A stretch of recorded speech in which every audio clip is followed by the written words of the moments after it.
اللہ کے محبوب علیہ الصلوۃ والسلام نے فرمایا کہ الا اخبرکم باہل الجنہ، میں تمہیں اہل جنت کے بارے میں خبر نہ دوں؟ تو پھر ارشاد فرمایا الضعفاء المظلومون، جو مسلمان کمزور ہیں، ظلم و ستم سہتے ہیں، تو آقا کریم نے فرمایا کہ وہ اہل جنت ہیں۔ چونکہ بہت سارے گناہ کا کفارہ ان پر ہونے والے ظلم بن جاتے ہیں۔ اہل ایمان کو دنیا میں جو تکلیفیں پہنچتی ہیں تو ان تکلیفوں کے بدلے میں ان کو اجر دیا جاتا ہے، حتیٰ کہ جو اہل ایمان کے پاؤں میں کانٹا بھی چبھتا ہے اللہ اس کی بھی ان کو جزا عطا کرتا ہے۔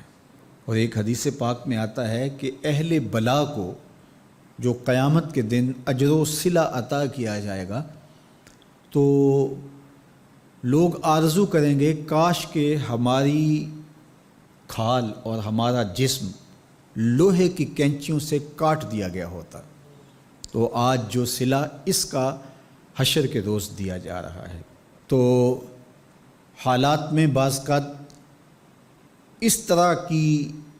صورت بن جاتی ہے کہ یا آپ ظالم بنیں یا آپ مظلوم بنیں، تو اس وقت مظلوم بننے کو اختیار کر لیجئے گا، ظالم کبھی بھی نہ بنیے گا، چونکہ ظالم کا ٹھکانہ آتش دوزخ ہے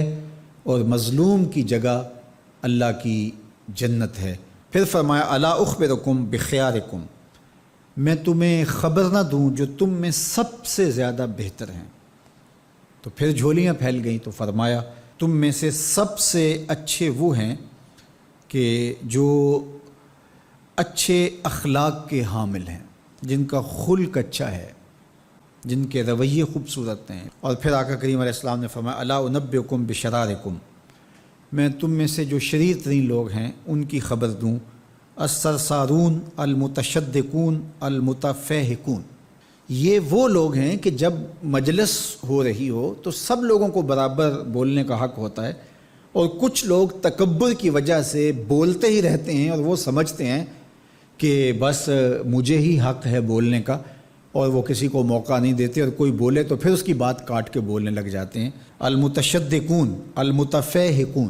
یہاں وہ لوگ مراد ہیں کہ جو خام خواہ کا تکلف کرتے ہیں اور زبان کو بل دے دے کے اور منہ بگاڑ بگاڑ کے مشکل لفظ بول کے اصطلاحات بول کے لوگوں پر اپنے علم کا رعب جمانے کے لیے کہ میں بڑا بلیغ ہوں اور بڑا فصیح ہوں، اور اسی طرح کچھ لوگوں کو یہ بڑا ہوتا ہے کہ وہ فرنگی زبانیں جانتے ہیں، تو وہ عام دیہاتی لوگوں کے ساتھ بھی گفتگو کریں تو وہ مشکل سے مشکل الفاظ بولتے ہیں، جبکہ وہ بیچارے تو سادی زبان سمجھنے سے بھی قاصر ہوتے ہیں۔ تو یہ کوئی دانش مندی نہیں ہوتی کہ آپ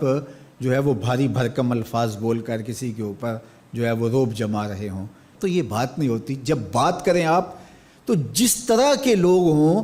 اس طرح کی بات کی جائے اور اس طرح کی مثالیں ان کو دی جائیں۔ قرآن مجید میں اللہ تعالیٰ نے فرمایا کہ وہ اس بات پہ شرم نہیں اللہ کرتا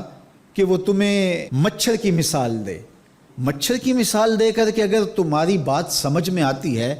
اور مکڑی کے جالے کی مثال دے کہ اگر تمہاری بات سمجھ میں آتی ہے تو اچھی بات ہے۔ دیکھو چھوٹا بچہ ہو دودھ پیتا ہو